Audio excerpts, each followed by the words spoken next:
Welcome to day 4. Today we are solving the most common punch needle problems. If your loops are uneven, falling out, or not forming at all, there is always a reason.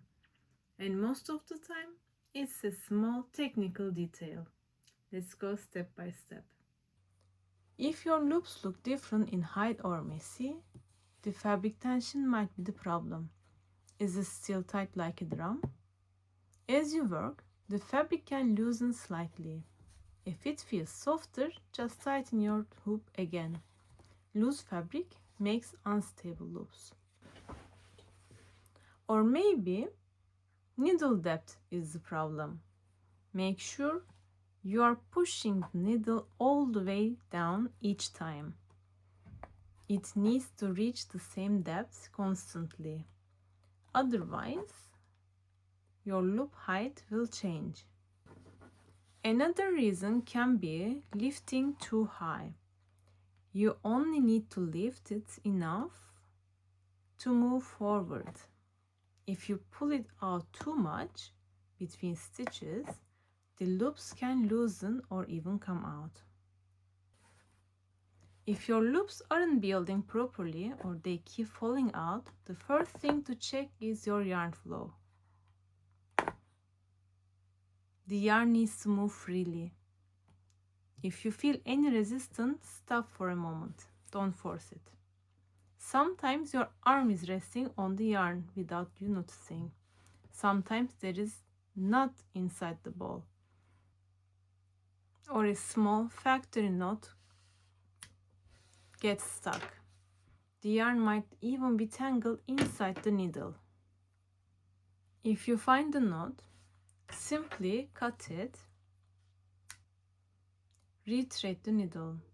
Small knots in yarn are normal, they happen. If the yarn can't move freely, the loops can't build properly, so always check that first. Sometimes the issue is not your technique, it is the combination of materials. If the needle is too thick for the fabric, it can create large holes or damage the wave. If the yarn is too thin for the needle, loops may sit loosely and fall out. If the yarn is too thick for the fabric may weaken or tear. Good results depend on balanced material. If loops repeatedly fail, even with the correct technique, check your combination. If you see gaps, punch closer together, feel gently, but don't repeatedly punch into the same space many times.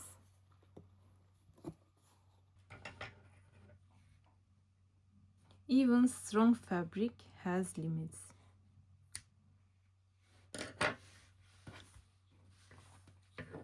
If you overwork one spot,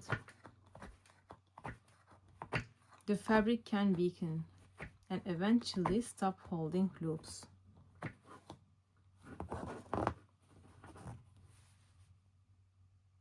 Correct carefully. Don't attack the same hole again and again.